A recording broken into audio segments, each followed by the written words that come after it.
안녕하세요. 오늘 들려드릴 이야기는 제가 평생 모은 돈으로 아들에게 신혼집을 마련해 주었지만 결국 그 집을 되찾기 위해 법정에 섰던 실제 이야기입니다. 제가 태어난 해는 해방 직후였습니다. 가난하고 배고팠지만 부모님은 서로를 의지하며 하루하루를 견뎌내셨어요.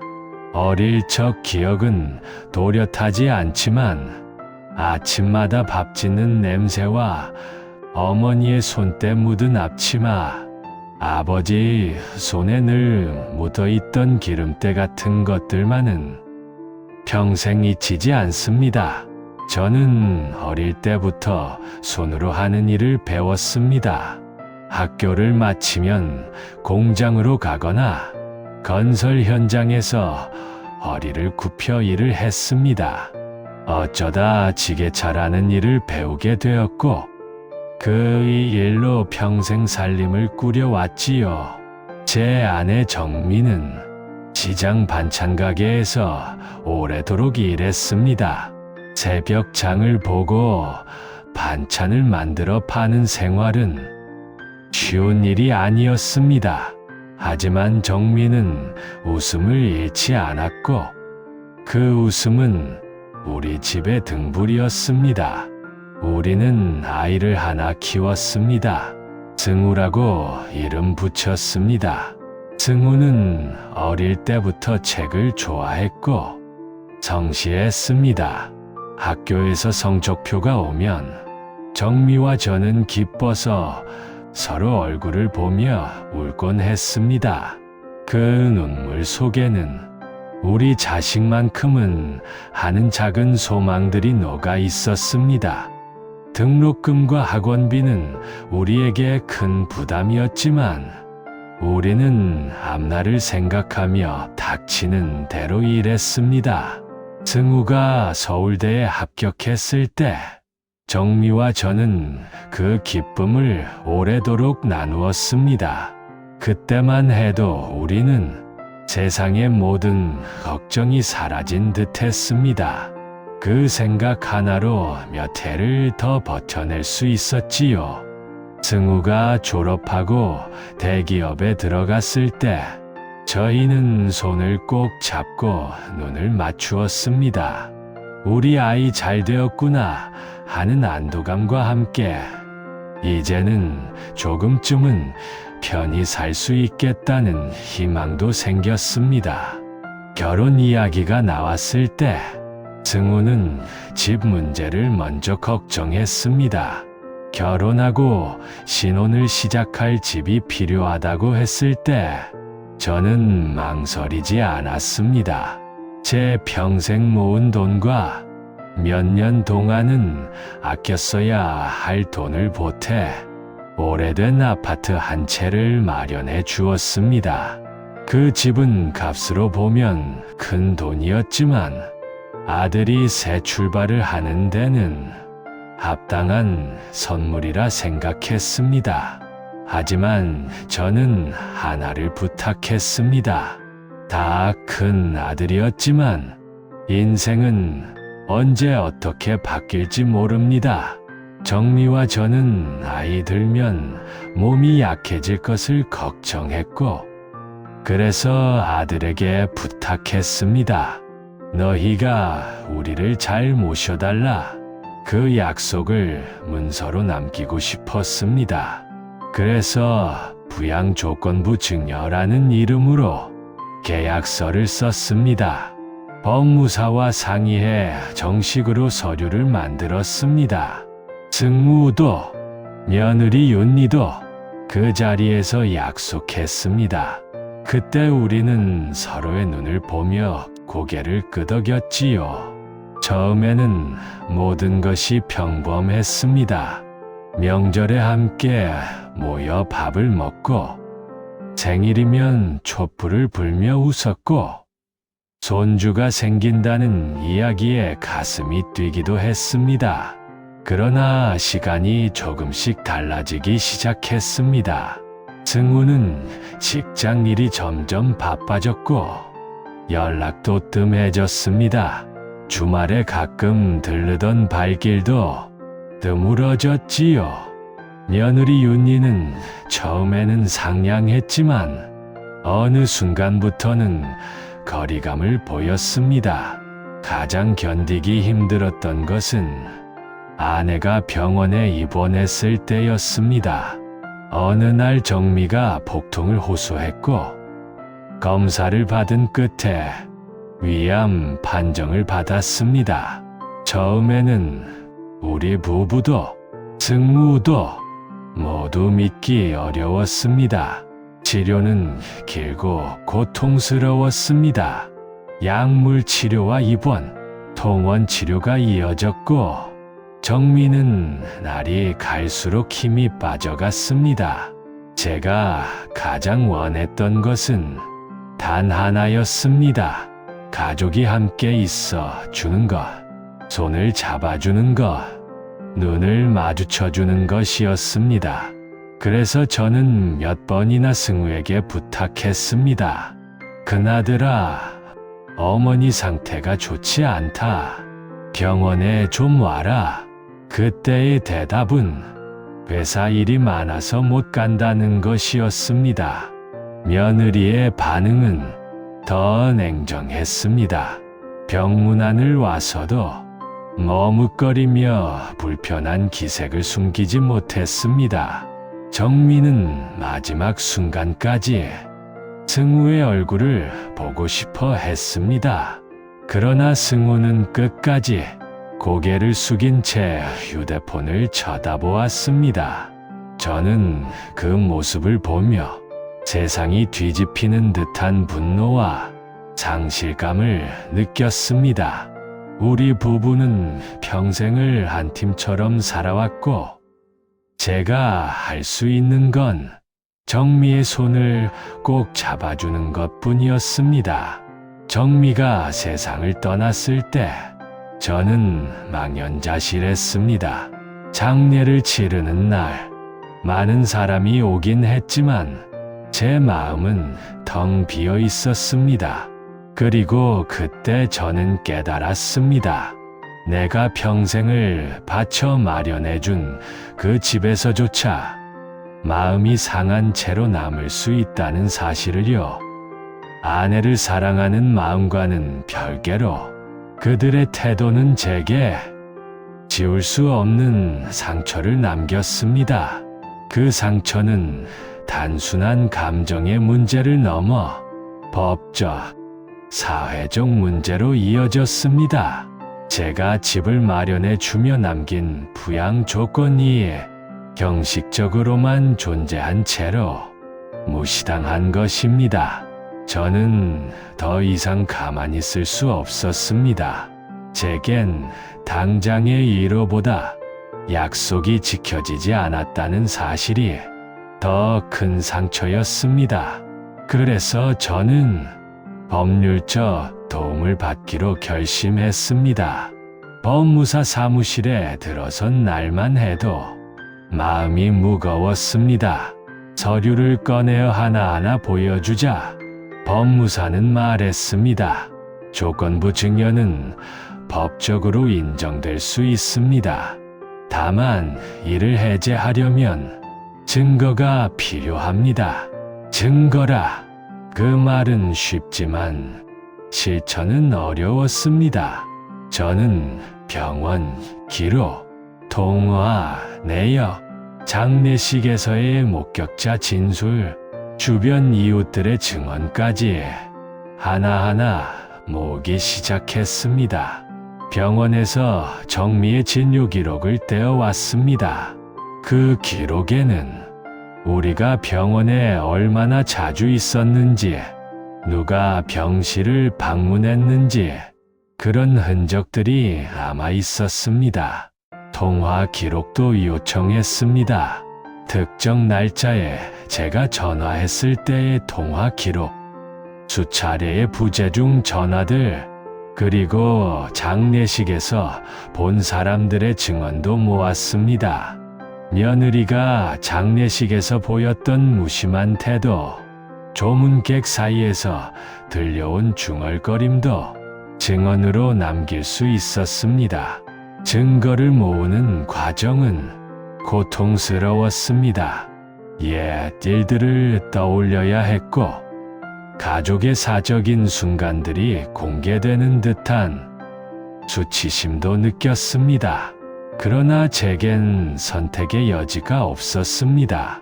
우리가 서로에게 한 약속이 있었다면 그 약속을 지키지 않은 자에 대해서는 책임을 물어야 했습니다. 단지 제 억울함을 풀기 위해서가 아니라 우리 부부가 평생 지켜온 존엄과 약속을 지키기 위해서였습니다. 재판은 생각보다 훨씬 길고 고달팠습니다. 승우와 며느리는 큰 로펌을 선임했고, 그들의 변호사들은 법정에서 논리를 펼쳤습니다. 반면 저는 작은 모임의 변호사 한 분과 함께 서서 모은 증거들을 하나씩 제시했습니다.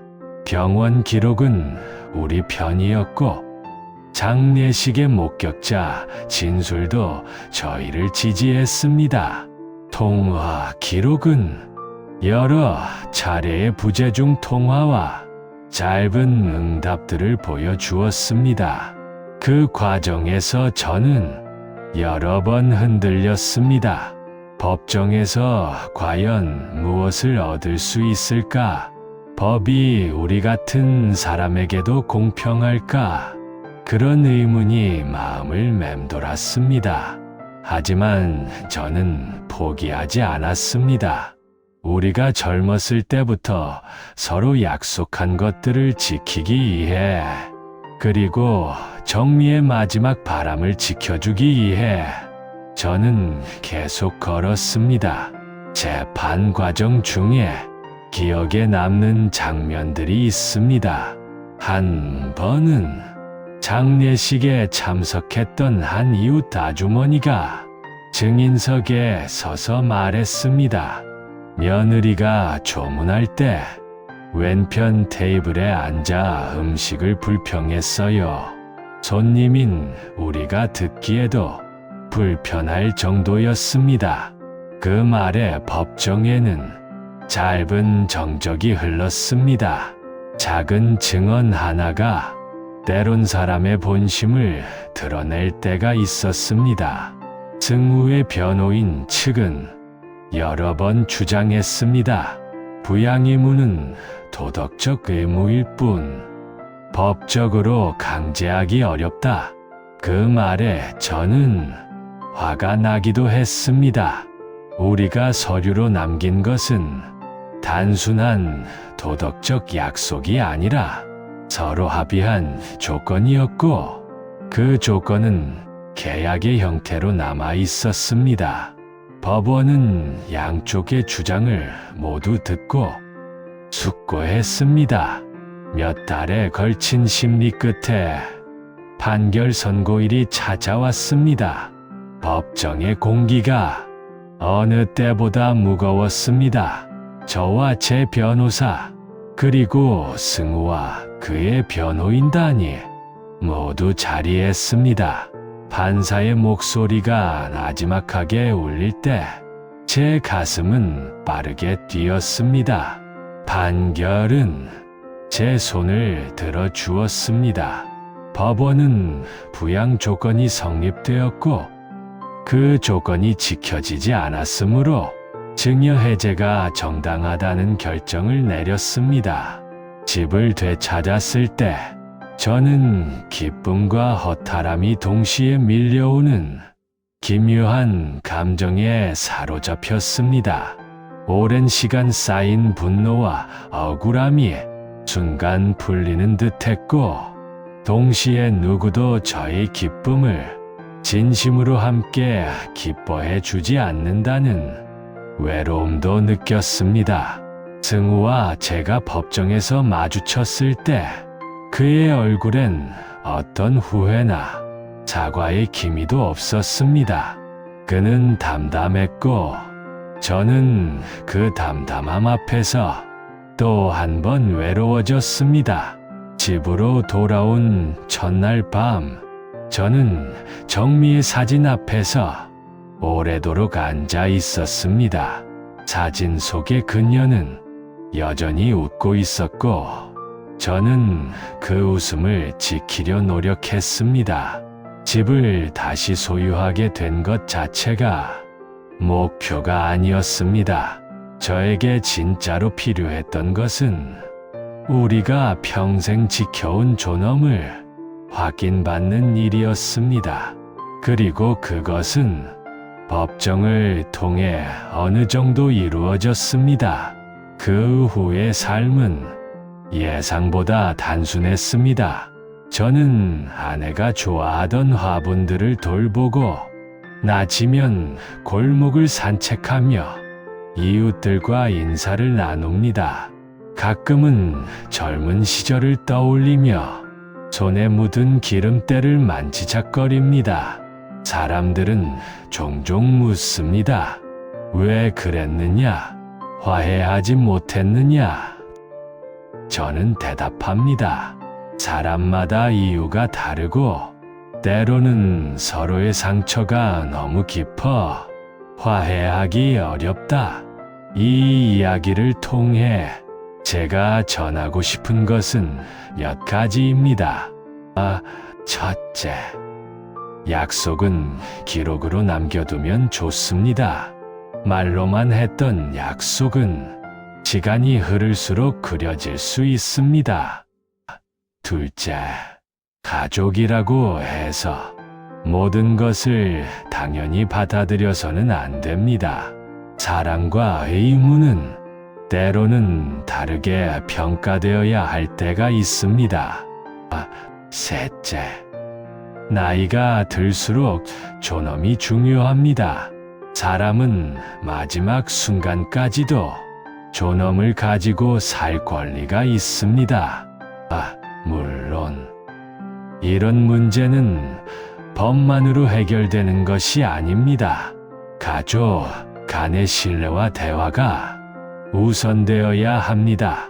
젊은 세대는 바쁘고 생업에 쫓기기 마련입니다. 그렇기에 더더욱 자주 연락하고 작은 일이라도 챙기는 습관이 필요합니다.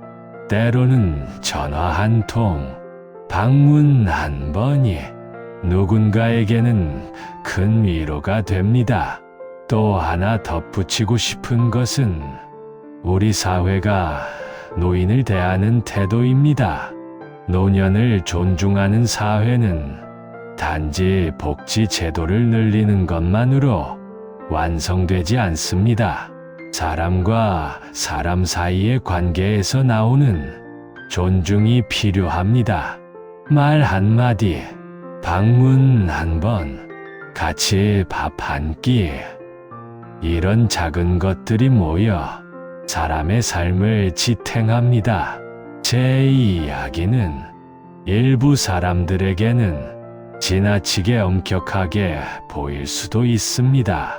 부양을 법적으로 묶는 것은 냉정한 생각이라고 말할 수도 있겠지요. 저는 그 점을 이해합니다. 사랑은 강요할 수 없고 마음은 자유입니다. 그러나 제 경우에는 약속이 깨졌을 때 느낀 배신감이 너무 컸습니다. 저는 그 배신감에 맞서 지금 이 글을 듣고 계신 분들 중에도 비슷한 경험을 하신 분이 있으리라 생각합니다.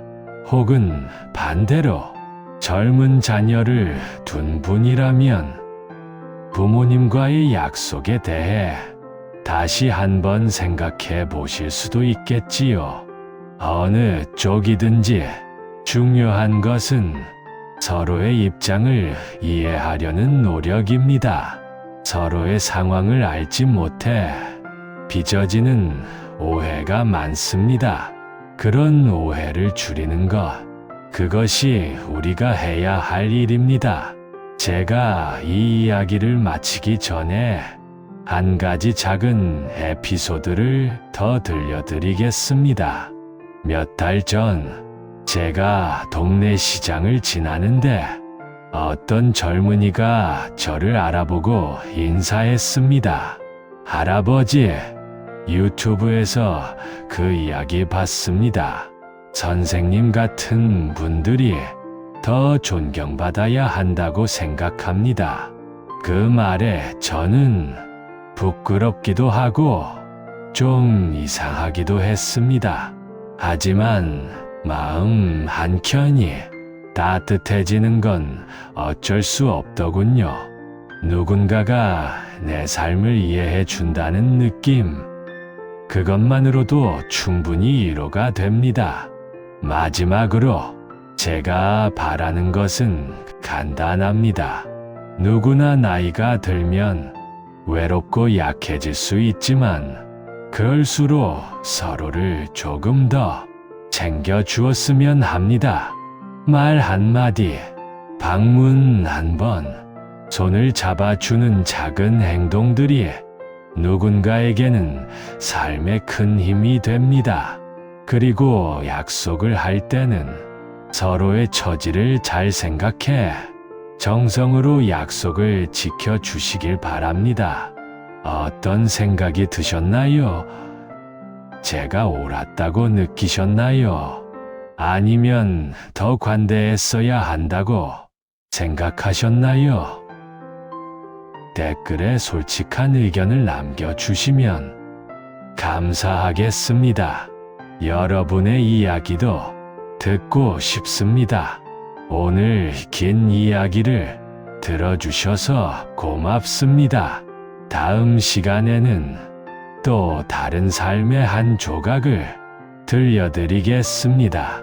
그때까지 모두 건강하시고 서로를 잘 챙기시길 바랍니다. 감사합니다.